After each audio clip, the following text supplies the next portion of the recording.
যুক্তরাষ্ট্রে অবৈধভাবে বসবাসরত বাংলাদেশি নাগরিকদের ফেরত পাঠানোর সিদ্ধান্ত নিয়েছে দেশটির প্রশাসন।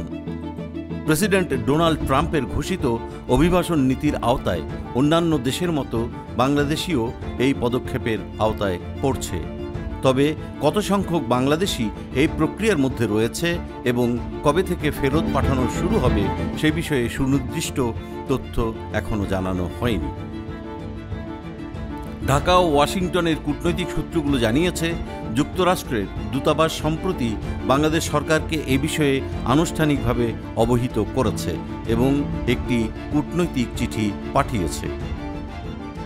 বাংলাদেশ সরকার যুক্তরাষ্ট্রের কাছে অনুরোধ জানিয়েছে যেন ফেরত পাঠানোর ক্ষেত্রে অবৈধ বাংলাদেশিদের সঙ্গে কোনো অসম্মানজনক আচরণ করা না হয়, বিশেষ করে হাতকড়া পরিয়ে যেন দেশে ফেরত পাঠানো না হয়।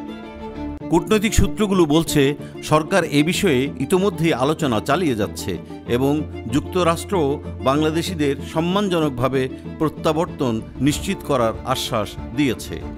বাংলাদেশে অবৈধ অভিবাসীদের প্রত্যাবর্তনের বিষয়টি নিয়ে বুধবার সচিবালয়ে একটি আন্তঃমন্ত্রণালয় বৈঠক অনুষ্ঠিত হয়।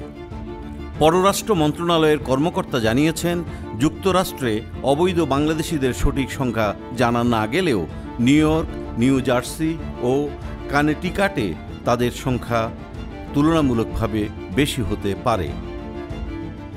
যুক্তরাষ্ট্রের homeland security, customs and border protection এবং ইমিগ্রেশন অ্যান্ড কাস্টমস এনফোর্সমেন্ট এই অভিবাসন প্রক্রিয়া তদারকি করছে। বিশ্লেষকদের মতে, প্রেসিডেন্ট ট্রাম্পের অভিবাসন নীতির কারণে আগাম কিছু অনুমান করা কঠিন। তবে অন্যান্য দেশের তুলনায় বাংলাদেশের অবৈধ অভিবাসীর সংখ্যা কম হওয়ায় তাদের ফেরত পাঠানোর পদ্ধতি কিছুটা সহজ হতে পারে। বাংলাদেশ সরকার বিষয়টি কূটনৈতিকভাবে মোকাবেলা করছে এবং সম্মানজনক প্রত্যাবর্তন নিশ্চিত করতে যুক্তরাষ্ট্রের সঙ্গে সমন্বয় করছে। এখন দেখার বিষয় এই প্রক্রিয়া কত দ্রুত এবং কিভাবে বাস্তবায়িত হয়।